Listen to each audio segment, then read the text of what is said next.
ठाण्यात आषाढी एकादशी उत्सव मोठ्या भक्तिभावपूर्ण वातावरणात संपन्न झाला। वर्षभरातील 24 एकादशांमध्ये आषाढी एकादशीचे एक विशेष महत्त्व असते। आषाढ मास सुरू झाला की विठ्ठलांच्या भक्तांना ओढ लागते ती वारीची।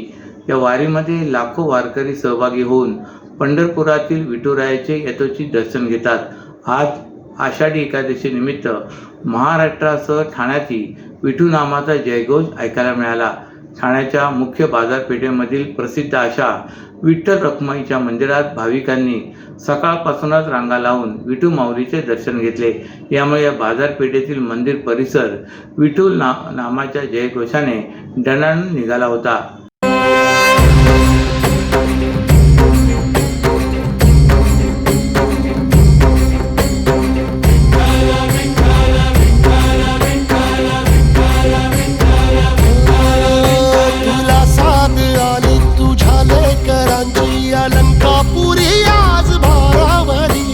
सवारीचा घेतला पावला निया वाळवंटी तुझी सावली गळा भेट घेण्या भीमेची निघाली तुझ्या राम घोषात इंद्रायणी।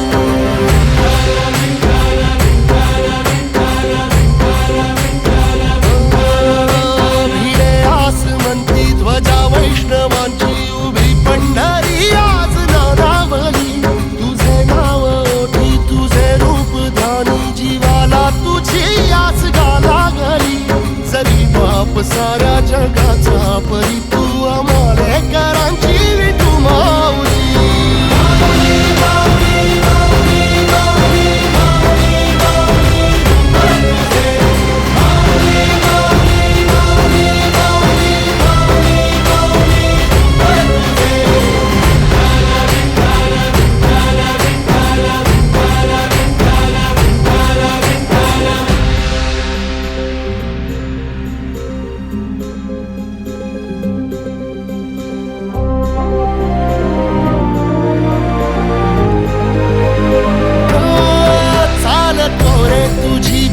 रात्रंदिनी घेतला पावला निवसा टाळ घोषातून साध येते तुझी धावते वैष्णवाला दिशा।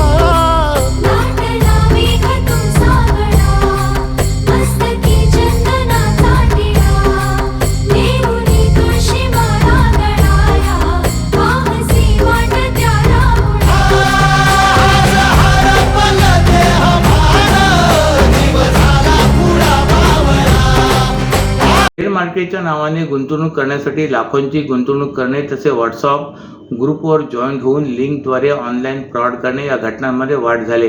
या प्रकरणी अनेक गुन्हे दाखल झाले असून ठाणे गुन्हे शाखेची सायबर सेल टीम समांतर तपास करत होती। या प्रकारांनी तांत्रिक यंत्रणांचा वापर करून पोलिसांच्या पथकाने तिघांना बेड्या ठोकल्यात। आफताब ढेबर, मनीषकुमार देशमुख आणि हाफिज अहमद उर्फ भाईजान अशी तिघांची नावे आहेत। हे तिघेही सिम कार्ड प्रोव्हायडर असून नागरिकांची फसवणूक करून त्यांच्या नावाने बनावट सिम कार्ड तयार करत असल्याचे पोलीस तपासात निष्पन्न झाले। हे तिघेही या सिम कार्डचा ऑनलाईन फ्रॉड करणाऱ्या टोळीचा पुरवठा करत असल्याचे उघड झाले आहे।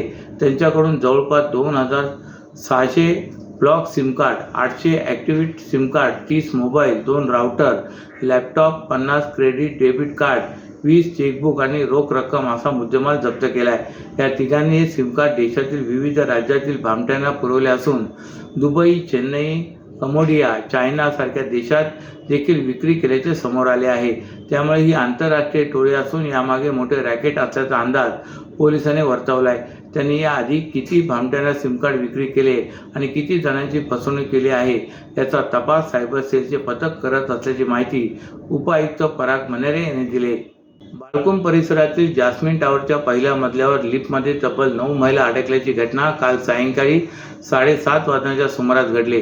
त्या महिलांना अवघ्या 10 ते 15 मिनिटात सुखरूप बाहेर काढण्यात अग्निशमन दलाच्या जवानांना यश आले। त्या महिला वसंत विहार शाळेच्या कर्मचारी असल्याची माहिती आपत्ती व्यवस्थापन अधिकाऱ्यांनी दिली। जास्मिन टावर ही तळ अधिक 18 मजली व अंडरग्राउंड पार्किंग अशी इमारत आहे।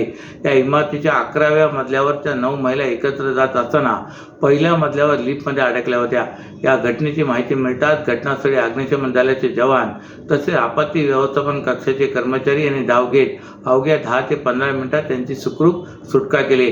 पुष्पा हासे, रुपाली मराठे, लीना नंबियार, दीपिका रुपवणे, पूनम सिंग, सुमन गायकवाड, सीमा ढाकणे, श्रीकला नायर आणि उमा सोनी अशा लिफ्टमध्ये अडकलेल्या महिलांची नावे आहेत. त्या सर्व वसंतविहार शाळेच्या कर्मचारी असल्याची माहिती ठाणे महापालिका आपत्ती व्यवस्थापन अधिकारी यांनी दिली.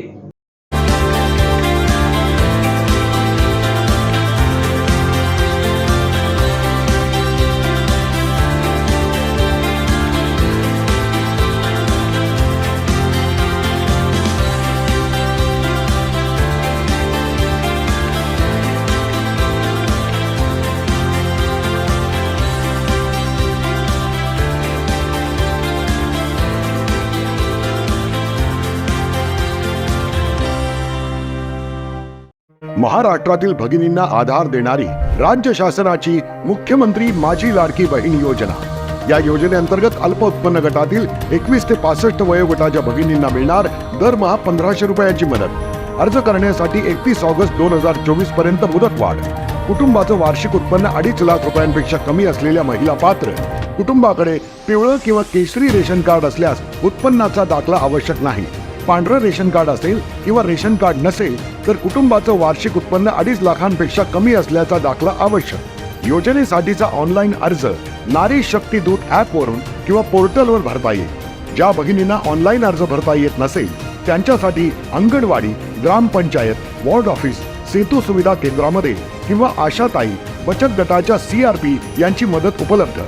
आता आपल्याला अभिमानानं म्हणता येईल, सुखी आणि सुरक्षित आहे माझी लाडकी बहीण.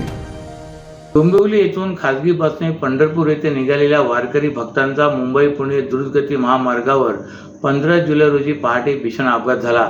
या अपघातातील मृत व्यक्तींना शासनातर्फे 5 लाख रुपये मदत देण्याचे आणि जखमींवर शासनातर्फे मोफत उपचार करण्याचे मुख्यमंत्री एकनाथ शिंदे यांनी जाहीर केले.